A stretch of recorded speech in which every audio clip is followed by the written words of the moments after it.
Hey guys, it's Amy at Zoe Beck, and I'm going to put up kind of a Friday Reads slash TBR for Book HiBearNation, which is a readathon going on this weekend, put on by Simon at SavidgeReads. I will link his video down below.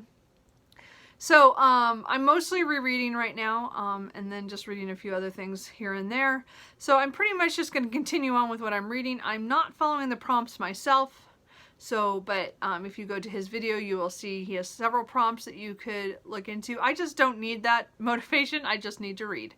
And since my reading has come back a little bit, I'd like to continue reading the way I am and see, and just kind of keep moving forward is pretty much what I'm doing. So the book that I'm currently reading is 9 Coaches Waiting by Mary Stewart.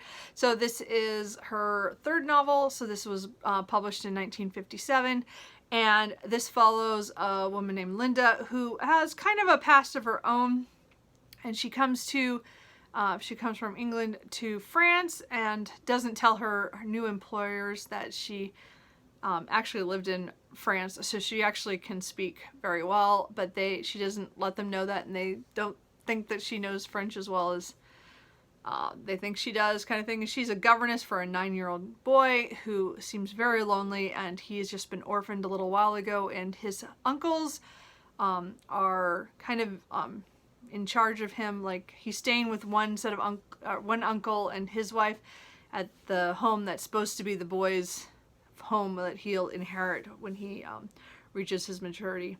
And so it's gonna be a mystery, and things are starting to be like kind of weird about the family. The other uncle is currently on an archaeological dig, so that's why the boy is with this uncle and not that one. And there's some kind of tension between the uncle and the nephew. And now, you know, where I'm at is things are really starting to kick up tension-wise. So and again, Linda is kind of in the middle of everything because she's just the governess, and she's kind of like, what is going on? Anyway, so this takes place in the east of France. I'm just not sure what the section is called. It's not very far from Geneva, from what I understand. They like flew into Geneva and then crossed the border back into France. So anyway, so far really enjoying it. I know I read this once when I was in my teens, when I read all of the Mary Stewart's save one, and I just don't remember it. I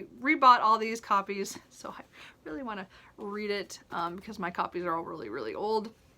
So I'm really enjoying it already. I'm about a quarter of the way through, so I'm hoping to finish reading. I'll get a lot chunk of that done maybe tonight, and then into tomorrow. I'm also still reading A Journal of the Plague Year by Daniel Defoe. So this book is new to me. It's a book I bought a year and a half ago when I was on vacation. And yes, it's about the plague in 1665. It was written by Defoe, or published in 1722. So it's many years afterwards, but he's giving an account of the progression of how things happened with the plague. And it is so realistic in how you could see things would happen, and also people's reactions, and people being locked down against their will, and then people running, or other people who just disregard what measures are put in place to kind of stem the disease. But anyway, it's in some ways it is so enlightening, because it's you can see the parallels so much, even though this is much worse in a small place compared to the world, but still it's the same kind of thing. So anyway, I'm probably only going to read about 20-30 pages of that this weekend, but I just want to make sure I keep on it. And then, just because I'm hoping to get done with 9 Coaches Waiting on Saturday, I don't expect to get too far. I do plan to start another book, and it'll probably be another reread. I'm feeling comforted by my rereads. They are easier for me to handle due to the fact that I have read them before, so I don't have to pay full attention to it. Like, I can just go with the flow and not pay attention word to word, sentence to sentence. I can just, it's not quite so critical, and to hold I can just read it here and there, set it down, and pick it up again. So I have 3 options.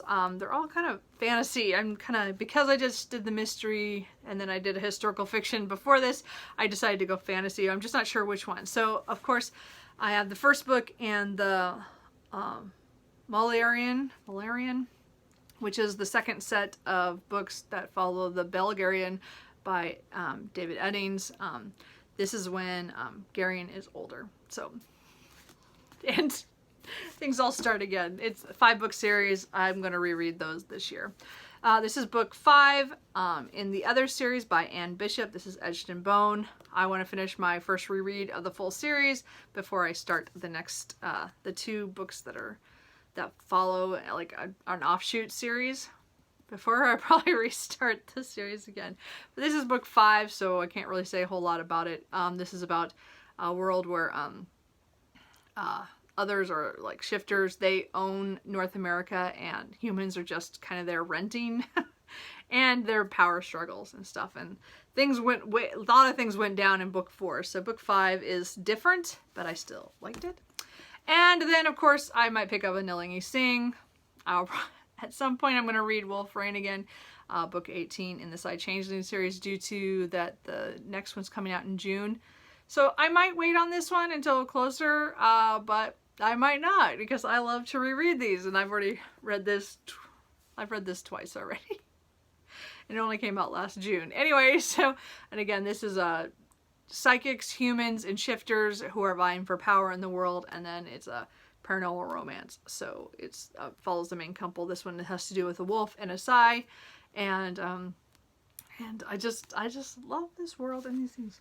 So anyway, those are the books that I think I'm gonna read this weekend. Not all those. Again, as I said, I'll pick one of those 3. I'm just not sure what mood I'm in yet, so we'll see. But I'm definitely going to make progress in Journal of the Plague Year, and then I hope to finish 9 Coaches Waiting for sure this weekend, and then I'll pick one of the other ones. So what are you guys reading? Are you guys taking part in this readathon or one of the other ones? I didn't do very good in the stay at home 24 and 48 last weekend. I wasn't really reading at that time.